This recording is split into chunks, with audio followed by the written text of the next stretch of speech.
Hello guys, কেমন আছো তোমরা সবাই? আজকে আমি একটা নতুন ধরনের ভিডিও নিয়ে চলে এসেছি। তোমরা যারা আমার ব্লগটা দেখেছো তারা তো জানো আমি মেলা গিয়েছিলাম আশ্রমের। তো সেখানে গিয়ে আমি 50 টাকায় কী কী খাওয়া যায় সেটাই আমি দেখছিলাম। তার জন্য ফার্স্টে আমি 10 টাকার ফুচকা খেয়ে নিয়েছি। তো ফুচকাটা মোটামুটি ছিল, অতটা আমার ভালো লাগে না। আমাদের এখানে যে ফুচকা করে তার ফুচকাটাই বেশি ভালো লাগে আমার।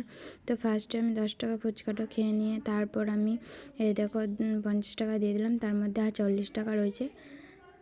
তারপর তারপর আমি মেলাটা ঘুরে ঘুরে দেখছিলাম যে আর কি খাওয়া যায়। তো এইখানে তো মেলাতে সেরকম কিছু পাওয়া যাচ্ছিলো না, কমের মধ্যে। আমি ভাবছিলাম যে আরও অনেক কিছু খাবো 50 টাকাতে।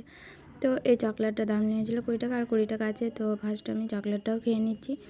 তারপর আমি চকলেটটা খেয়েও চলে গেলাম ক্যান্ডি প্লাসের দোকানে, কারণ এটাকে তো আমার খেতেই হতো আর এটা আমার ভালো লাগে। তো এটা আমার কাছে